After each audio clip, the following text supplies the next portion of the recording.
Good morning बच्चों, आज मैं आपको क्लास 10th नगीन प्रकाशन का प्रश्नावली 4D का प्रश्न क्रमांक संख्या 11 इस वीडियो में कराने जा रही हूँ। बच्चों, अगर समझाने का तरीका अच्छा लगे तो मेरे चैनल को सब्सक्राइब जरूर कर देना।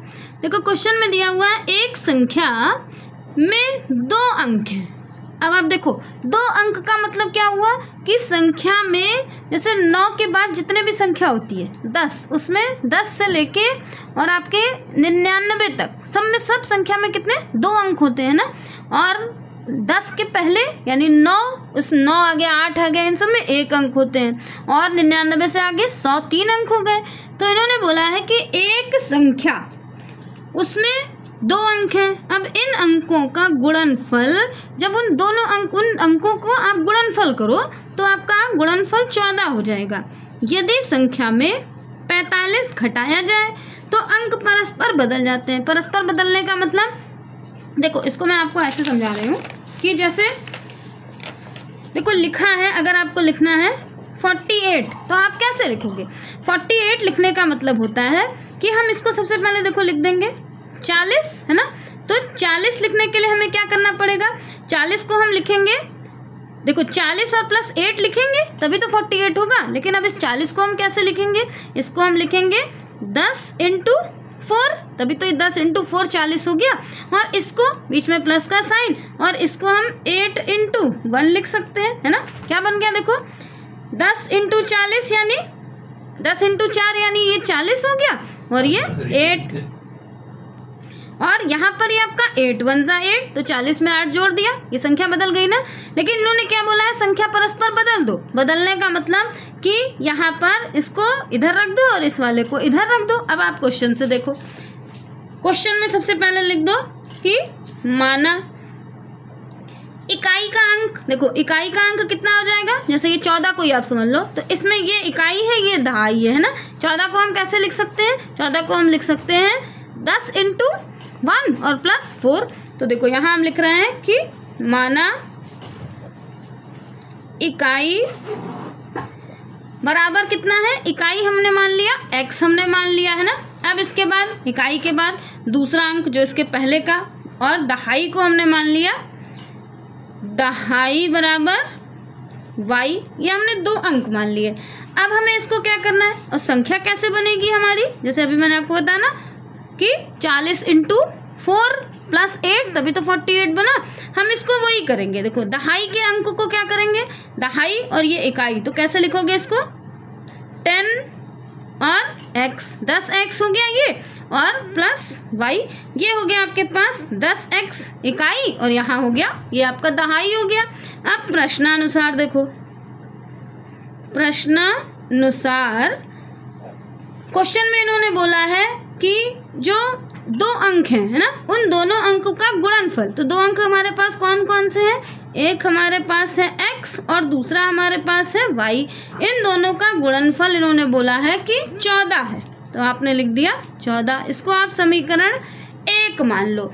और अब दूसरा क्या इन्होंने, इसी में से देखो, अब सबसे पहले इसमें एक वैल्यू y की वैल्यू निकाल लो यहीं पर। तो y बराबर हो गया आपके पास 14, और ये इसके साथ मल्टीप्लाई है, इधर आ जाएगा तो डिवाइड में हो जाएगा, ये x हो गया। इसको आप मान लो समीकरण 2 हो गया। अब हम देखो इस रूप में इसको रखेंगे, कैसे नहीं। अब दूसरा देखो, इन्होंने क्या बोला कि यदि संख्या में 45 घटाया जाए, संख्या हमारे पास क्या है, संख्या में आप 45 घटा दो। संख्या हमारे पास ये संख्या बनी ना कि 10x + y, इसमें आप 45 घटा दो, तो नया आपके पास क्या बन गया 10x और कितना 10x + y, और इसमें हमने क्या कर दिया 45 घटा दिया। जब 45 घटा दिया तो देखो क्या बन गया हमारे पास, ये एक संख्या बन गया। जब इसको घटा दोगे, अब इसके बाद देखो इन्होंने क्या बोला, इन्होंने बोला कि जब हमने इसमें 45 घटा दिया तो जो अंक है वो परस्पर बदल गए। तो अंक क्या हो गए, यानी ये क्या बन गया, ये बराबर हो गया। अब जो x की जगह पर हम y लिख देंगे, y की जगह पर x लिख दें, तभी तो ये दोनों अंक बदल जाएंगे। तो अब यहाँ लिख दो 10 के साथ इस बार हम y लिख देंगे, और प्लस के यहाँ प्लस x हो गया। देखो क्वेश्चन में अभी तक हमने क्या किया, इन्होंने बोला कि एक संख्या के 2 अंक हैं, 2 अंक हमने ले लिया x और y। फिर इन्होंने बोला कि दोनों का गुणनफल 14 है, हमने दोनों का गुणनफल लिख दिया कि x और y का गुणनफल 14 है, इसको समीकरण 1 मान लिया। y का मान निकाल दिया तो 14 बाहर हो गया और ये x इसके साथ नीचे चला गया, समीकरण 2 हो गया। फिर इन्होंने बोला क्वेश्चन में दिया है कि संख्या में 45 घटा दो। ये हमारी संख्या बनी थी ना, इसमें हमने 45 घटा दिया और जब 45 घटा देंगे तो क्या हो जाएगा, वो उसके अंक परस्पर बदल जाएंगे, फिर ये दोनों बराबर हो जाएगा। देखो तो अंक क्या हो गए हमारे पास, हमने यहाँ x की जगह पर y रख दिया और y की जगह पर x रख दिया। अब इसको देखो सबको एक साथ कर लो, इक्वल के इधर ले आओ, लिख दिया हमने 10x ये वाला, फिर और इधर वाला जो x है इसको इक्वल के इधर ले आओगे तो ये प्लस का इधर आ जाएगा, माइनस का x हो गया आपके पास, फिर ये प्लस का y एक साथ लिख दो यहाँ पर, देखो प्लस का y हो गया, इधर वाला 10y प्लस का है इक्वल के इधर आ जाएगा तो माइनस का 10y हो जाएगा। इस 45 को वैसे का वैसे लिख दो, 45 इक्वल्स टू में 0 हो गया। अब आप देखो 10x में से 1x माइनस हो गया तो बचा आपके पास 9x है ना, और यहाँ पर y देखो प्लस माइनस है ना, 10y में से 1y माइनस हो गया तो साइन किसका, बड़े वाले का, और हो गया आपके पास 9y, ये 45 वैसे का वैसे लिख दो, इक्वल्स टू में 0 कर दो।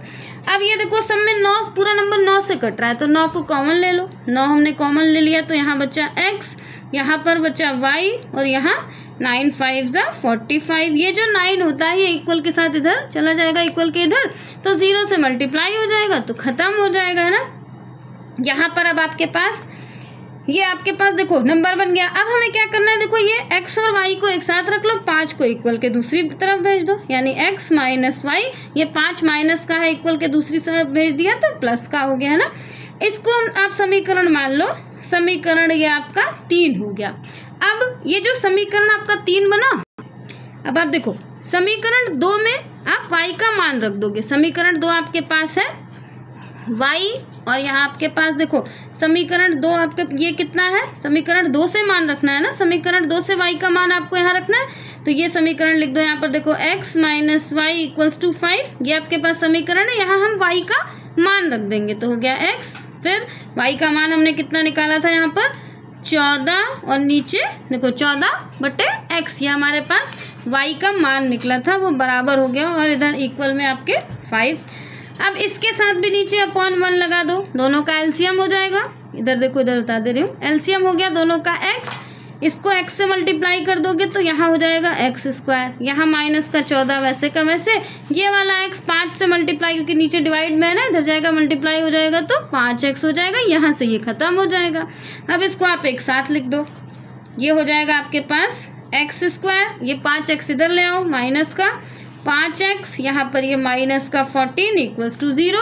अब इसके गुणनखंड विधि से इसको हल कर दो, शून्यक निकाल लो, 14 का टेबल इतनी बार पढ़ो, देखो यहाँ कोई नंबर नहीं है तो 14 बन जा और उसका एलसीएम निकालो, ऐसा नंबर बनाओ कि बीच का नंबर मल्टीप्लाई करे तो 14 आ जाए, प्लस माइनस करे तो माइनस का 5 आ जाए, तो हमने ले लिया देखो x² और यहाँ नंबर देखो 7x और प्लस 2, देखो प्लस माइनस माइनस 7 में से 2 घटा तो 5 आ गया, साइन देखो बड़े वाले का है ना, यानी 5 हो गया और 7 2 14 भी होता है, दोनों के साथ आप x लगा दो, फिर -14 वैसे का वैसे लिख दो, इक्वल्स टू में 0।